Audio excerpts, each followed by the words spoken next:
Hello, my name is Charlotte, and on the morning of my wedding, I woke up to an empty house. My parents and my sister Vanessa had packed their bags and flown to Paris instead of standing by me. The people I counted on most chose humiliation over love. But what they never saw coming was that the man waiting for me at the altar wasn't just my partner, he was a billionaire ready to stand with me forever. The morning of my wedding began not with laughter or flowers, but with silence and an empty house.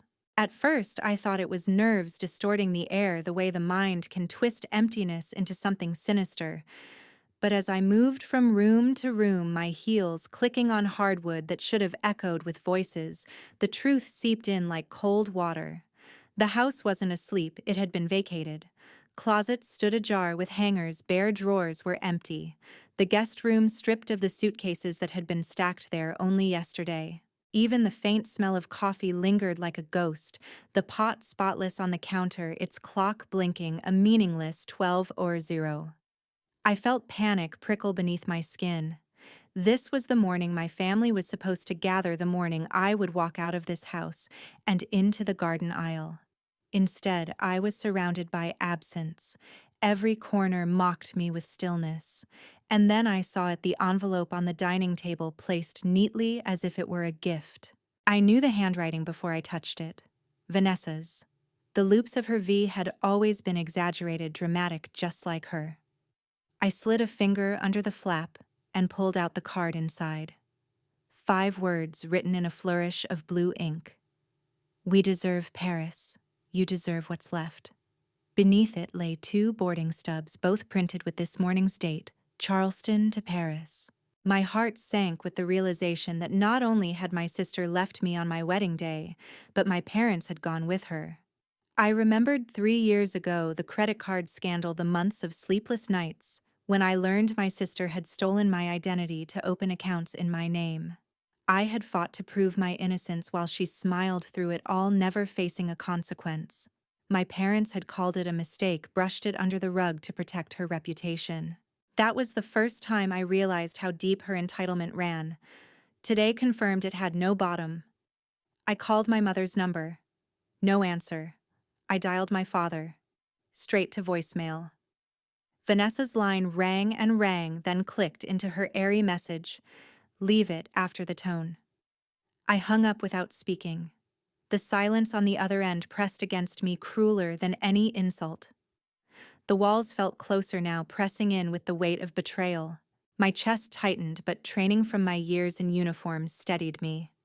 When chaos strikes, breathe. Assess. Decide. I drew in air, slow and sharp, and walked to the hallway mirror. My reflection looked pale under the morning light. The veil draped over a chair behind me seemed ridiculous in that moment, a symbol of a celebration that had already been gutted. But as I studied my face, the set of my jaw, the soldier still somewhere inside me, I heard my own voice whisper, "They left to humiliate me. Instead, they left me free." The clarity of it startled me. I didn't need them to walk me down an aisle. I didn't need their approval to make vows. They had chosen Paris over me, and that choice had unchained me from their shadow. I stood straighter, placed the letter and the stubs back on the table, and let my hands rest steady at my sides. My decision was simple. I would not cancel my wedding. Knocks on the door, Monica Brooks appears sharp-eyed as if she already knew. She walked in not as a bridesmaid but as a soldier, and I knew I wasn't alone. The bridal suite smelled faintly of salt air and roses, but my chest was still tight from the silence of the house. Monica Brooks didn't bother with pleasantries. She dropped her garment bag on the chair, eyes scanning me like she used to on the range.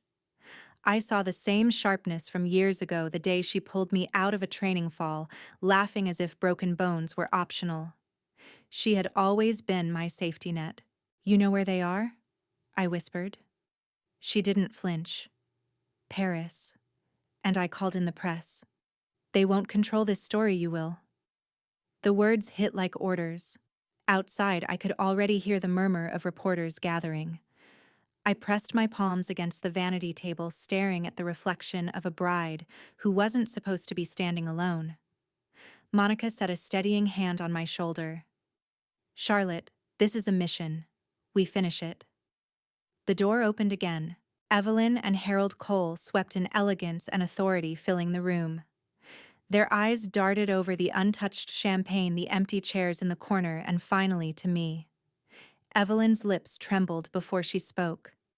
Your parents aren't here. I swallowed hard, ready for judgment. Instead, she stepped closer and said, firm enough for the walls to carry it. Then today, you have us. Harold nodded, his hand landing solidly on Ethan's shoulder. My fiancé's expression didn't change, calm, steady like a harbor in storm. He simply reached for my hand, warm and unshakable. Guests were already murmuring beyond the door, voices carrying curiosity edged with pity. Where's her family? Not even her parents. The whispers pressed in heavier than lace. I felt my face heat, but Ethan squeezed my hand, silent assurance flowing through his grip. Monica broke the tension with a half smile. Let them talk. Families show up or they don't. Yours just made the choice easy. She pulled out her phone, scrolling through notifications.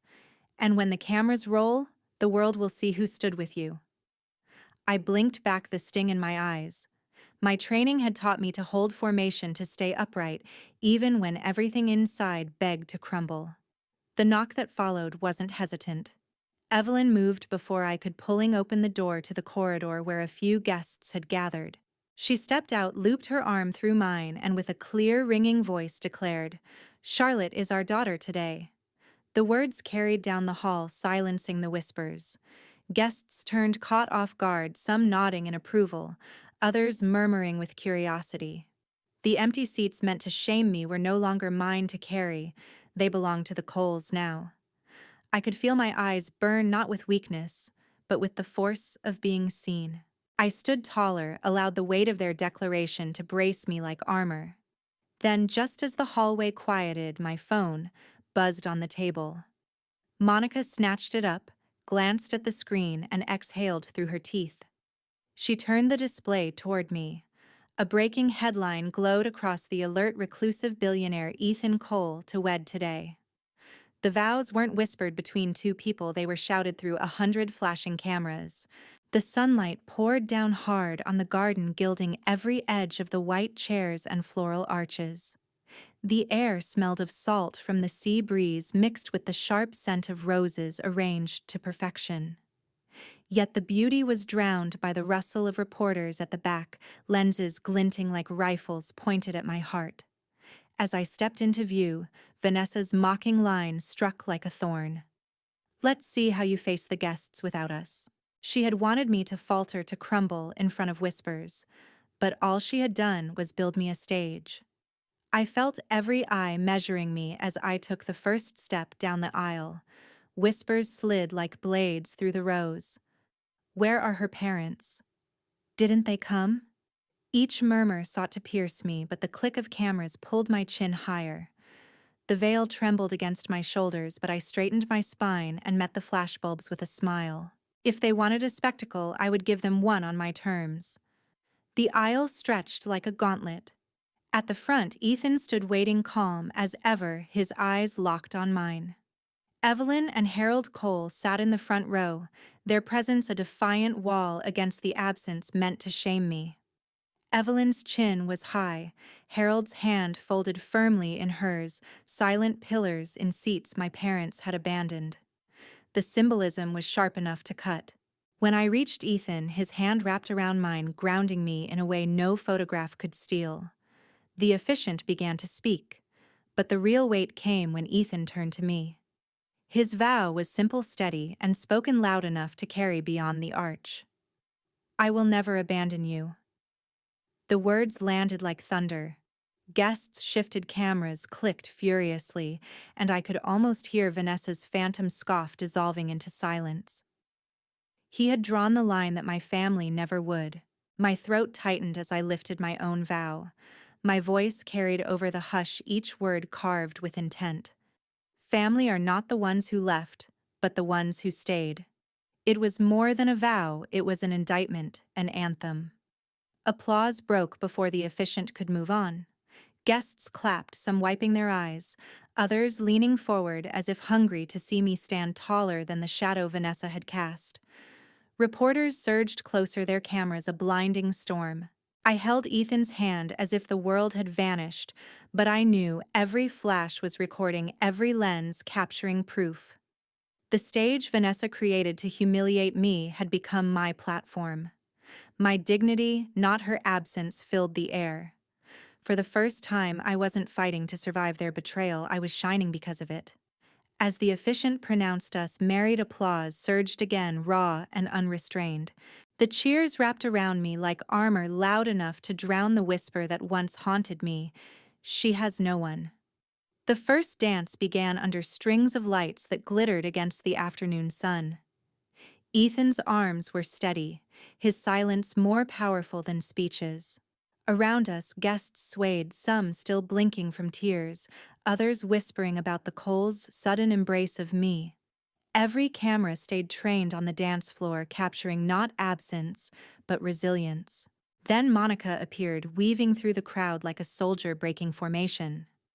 Her face was taut, her phone clutched tight in her hand. She pressed close, her voice low but urgent. "Charlotte, it's Paris. They're calling again and again." Across the ocean, champagne glasses shattered as the news from Charleston lit up every screen. In Paris, the hotel lounge glittered with mirrors and marble, the Eiffel Tower glowing beyond the glass. On the television, CNN replayed my vows, the crawl unblinking billionaire Ethan Cole, Mary's bride, abandoned by her family. I pictured Vanessa, stiffening, lips curling as the anchor repeated my words. Her entire life had been built on manipulation without consequence.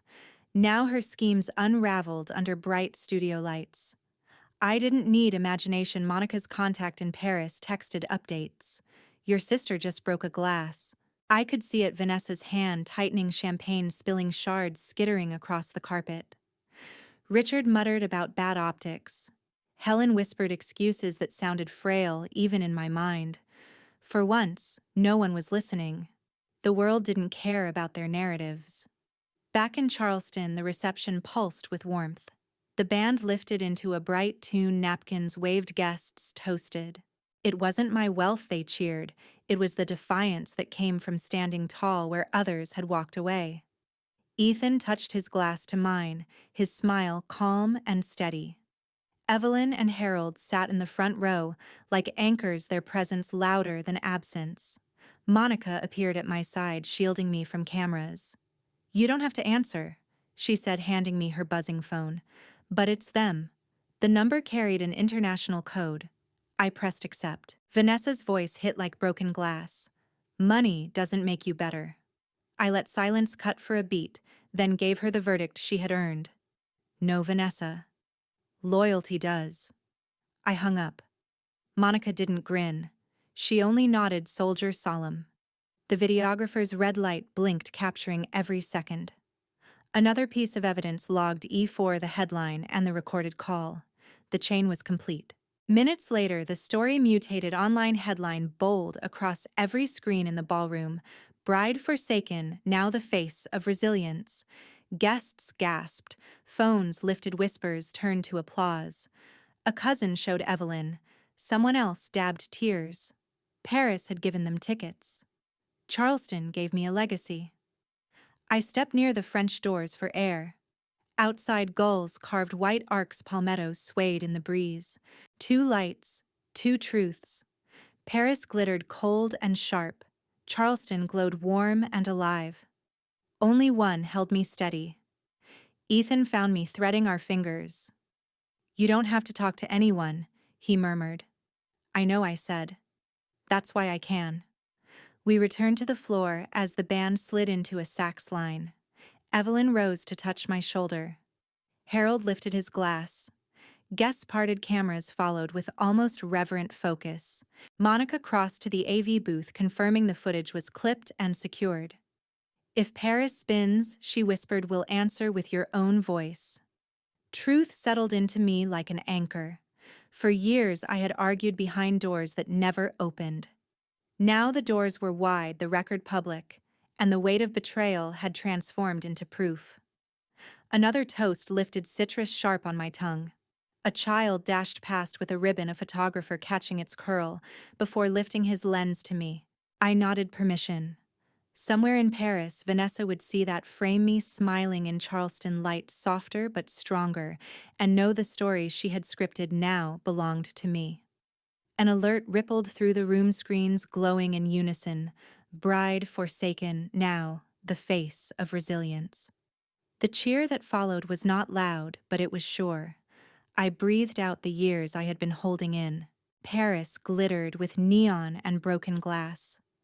Charleston's warmth kept me upright, the floor rising steady beneath my feet.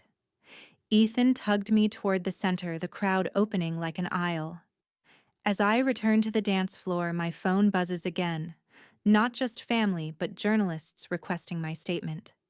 300 missed calls lit up my phone like fire alarms, but I chose silence, because silence was the loudest verdict. The ballroom glowed with amber light, strings of bulbs arching overhead, laughter rising in waves as the band played its final sets. I stood near the table where my bouquet rested, the phone buzzing endlessly against the wood. Each vibration was another message from Paris, another attempt to claw back control. Vanessa's voice filled the first voicemail with venom, calling me ungrateful, vowing I'd always be the lesser sister. The next was envy, her tone cracking as she cursed Ethan's name. Later messages shifted into pleading, her words unraveling into desperation. My parents' voices joined hers, Richard asking me to remember who raised you, Helen insisting that family deserves forgiveness. I thought of the empty house that morning, the letter Vanessa had left on the table, her handwriting mocking me with, "We deserve Paris. You deserve what's left." Back then, I had trembled. Now their voices on the phone felt like echoes from a crumbling stage. I placed the device face down on the table. The vibration still rattled faintly, but the screen no longer commanded me. The silence was mine to choose. Around me, the celebration thrived. Guests clapped in rhythm with the music, champagne flutes gleamed, and reporters captured smiles that looked unshaken, defiant, real. Evelyn leaned close, her hand firm on my arm. Tonight, she whispered, "You are our daughter." The words carried the weight of permanence, not just comfort. Harold raised his glass across the room, the gesture solemn but proud. Monica slid in beside me, her eyes catching mine. She tapped her glass against mine with a soldier's precision and said, "Silence is the loudest verdict." I knew she was right. Every unanswered call was its own headline. Across the ocean, I imagined the Paris suite dimming, their voices colliding into shame as gossip spread. They left her, and she rose higher. I stepped outside into the garden, the Charleston night air soft against my skin. The sky was wide, dotted with stars, unbothered by human betrayal. My breath steadied as if the air itself was proof that I was free.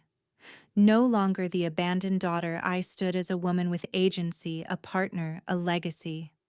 Ethan joined me, his hand sliding into mine. Still standing, he murmured, "Always," I said. Back inside, the celebration swelled for its closing hour. The phone buzzed one final time, its screen flashing with the count 300 plus missed calls. I lifted it, held it in my palm as if weighing years of chains, then pressed the button. The screen went dark. With that single act, I cut the tether. Their betrayal no longer defined me. Ethan drew me back toward the floor for our last dance. Guests stepped aside, forming a circle. Monica raised her glass again, Evelyn dabbing her eyes, Harold steady beside her. The band slowed into a melody that bent time, every note a benediction. Then the ballroom screen flickered, a news ticker scrolling across in bright letters. She didn't seek revenge, her life became the answer. I smiled, the weight gone at last. They wanted me, desperate for their approval. I gave them silence, and the world heard it louder than any word. I stood in a room of flashing cameras, my family gone, their seats empty, yet I refused to bow my head. I want to ask you, have you ever felt abandoned when you needed someone most? Share your thoughts. Tell me if you believe I made the right choice to keep standing tall. Your voice matters here. Support me, not just as a bride, but as someone who chose dignity over despair.